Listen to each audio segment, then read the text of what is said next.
Good day everyone, and welcome to this tutorial. In this video, you will able to learn a basic knowledge about the immune system. And to begin, what is immune system?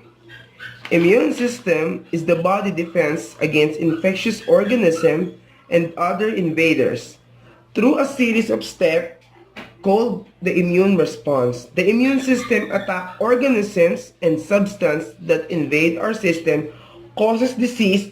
The immune system is made up of a network of cell, tissue, and organs that work together to protect the body. The immune system is the body defense that will help the immune system to attack organisms and substances that invade body system and causes diseases. Now, the immune system is made up of organs, tissues, cells, and molecules. Immune system can identify threat, mount attack, eliminate pathogen, and remember. We have the barriers in our body to protect us from foreign materials like bacteria and antibodies. We have the adaptive immunity or the acquired, natural, non-specific physical and chemical defense. Let's have the innate defense system. Everyone is born with innate or natural immunity, a type of general protection. Many of the germs that affect other species don't harm us. For example, the viruses that cause leukemia in cats or distemper in dogs don't affect humans. Innate immunity works both ways. Become some viruses that makes human ill, such as the virus that causes HIV, AIDS, don't make cat or dog sick. Phagocytosis and intracellular killing by dendritic cell, monocytes, and macrophages. We have the lymphocyte. The lymphocyte, cells that allow the body to remember and recognize previous invaders and help the body to destroy them, which means lymphocyte has a memory because it can recognize and the previous invaders and destroy them by means of phagocytes or the cell chewing or eating. Phagocytes is another way to diminish the antigen in our body. After the cell chewed, the major histocompatibility complex or the MHC1. It's a cellular recognition or allow us to remember the former invaders or the antigens in our body. Neutrophils. So neutrophils is the most abundant type of your white blood cells in our body. So, neutrophils circulating WBC similar to macrophage as they engulf bacteria through phagocytosis. They also release a disinfecting chemical that kills not only the bacteria but also the neighboring neutrophils. Macrophages, dendritic cells, and B cells. Macrophages are large, irregularly shaped WBCs that patrol and ingest microorganisms through phagocytosis. They also engulf viruses, dust particles in the lungs, and other cellular debris. Monocytes, the largest WBCs, differentiate into macrophages. Cell. Dendritic cell are phagocytes that process and alert the adaptive immune system or the lymphocyte when an antigen is present. They act as messenger between the innate and the adaptive immunity system. The B cell or the B lymphocyte or B cell are specialized to recognize particular foreign antigens. When they encounter a target antigen, B cell will divide rapidly and its progeny will differentiate into two groups of cells. The natural killer cell. The natural killer cell are cells that do not attack the microbes directly. They only act on those that have been infected with viruses. They kill the infected cell by puncturing a hole into the plasma membrane of the target cell. It is called perforins.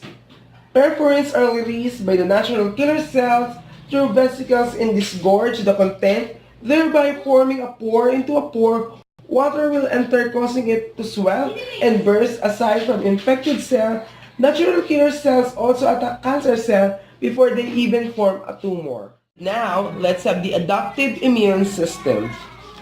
Adaptive immune system is developed throughout our lives. Adaptive immunity involves the lymphocyte and develop as people are exposed to disease or immunized against diseases through vaccination.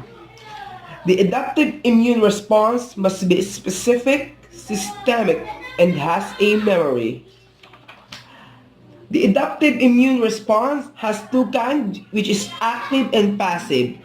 Active on the natural is the fighting infection, rejecting transplant, while the artificial is the vaccination. Vaccination is injecting a died cell to recognize by the others.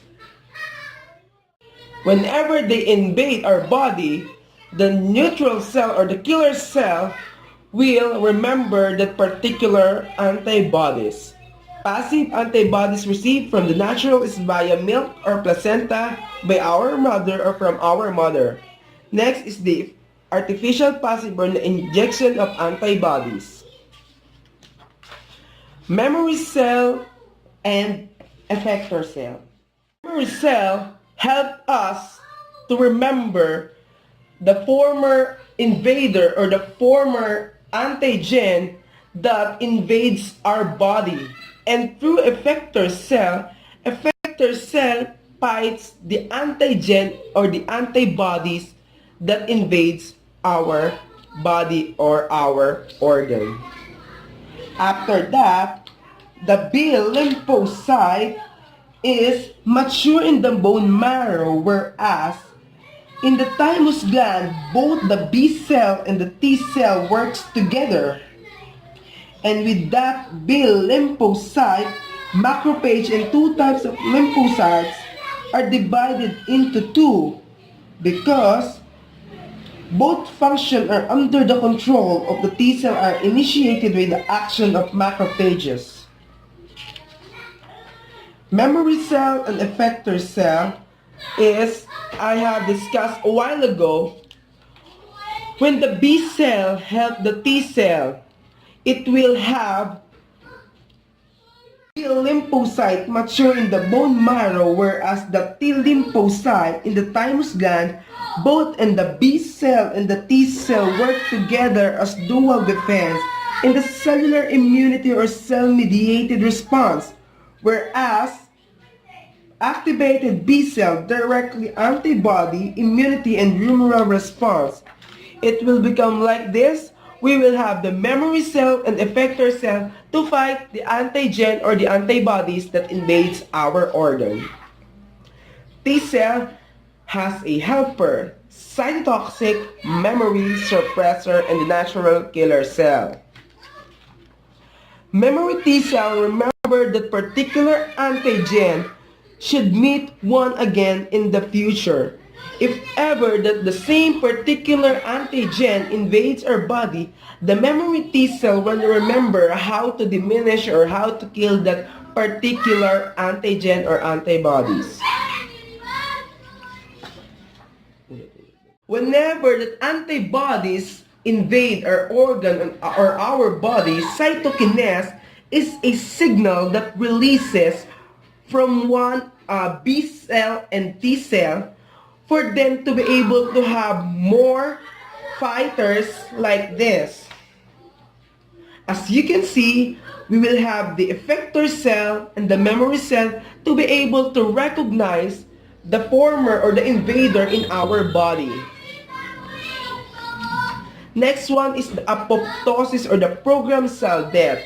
If one effector cell engulf, another cell help us to program to cell death to be able to not apoptosis is programmed to cell death to able to the cell cannot proliferate any antigen or any bacteria in our body.